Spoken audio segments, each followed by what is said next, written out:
श्री राम जय जय राम। शंकर जी श्रोता भी एक नंबर के हैं और वक्ता भी एक नंबर के हैं।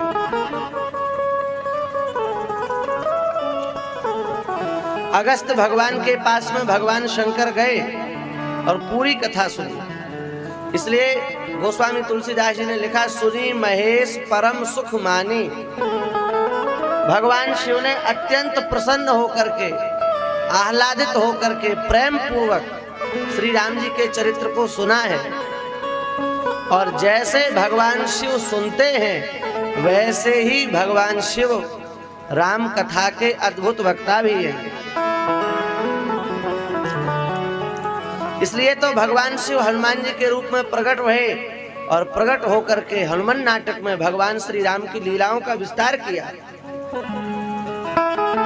और जब सब भगवान राम के साथ में दिव्य साकेत को जाने लगे तो हनुमान जी महाराज से राम जी ने कहा है कि हे हनुमान जी महाराज, जब तक इस विश्व ब्रह्मांड में मेरी कथा हो रही है तब तक आपको मेरे धाम आने की आवश्यकता नहीं है।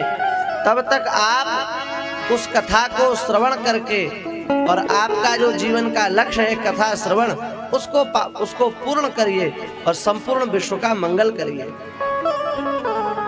इसलिए हनुमान जी महाराज वर्तमान में भी केवल कथा सुनने के लिए भूमंडल पर विराजमान है। और विलक्षण बात यह है कि हनुमान जी महाराज कथा में सबसे पहले आकर के विराजमान होते हैं और कथा समाप्त हो जाने के बाद में जब अंतिम श्रोता भी चला जाता है तब उसके बाद में जाते हैं।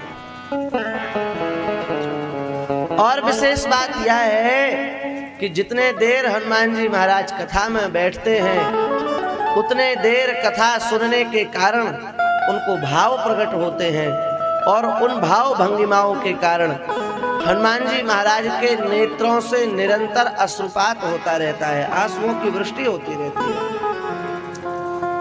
यत्र यत्र रघुनाथ कीर्तनम,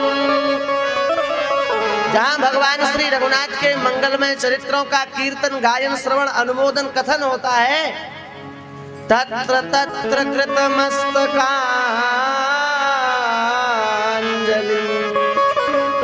वहाँ श्री हनुमान जी महाराज अपने दोनों हाथों को बंद करके दोनों हाथों को बंद करके अपने मस्तक से लगाते हैं, प्रणाम करते हैं और वाष्पवारि परिपूर्ण लोचनम, नेत्रों से कथा सुनने के कारण निरंतर प्रेम वृष्टि होती रहती है, अश्रुपात होता रहता है। ऐसे मारुतिम नमत राक्षसांतकम, ऐसे श्री हनुमान जी महाराज के चरणों में हम सब लोग प्रणाम करते हैं। तो हनुमान जी महाराज के रूप में श्रोता भी भगवान शिव हैं और राम कथा के वक्ता भी भगवान शिव हैं।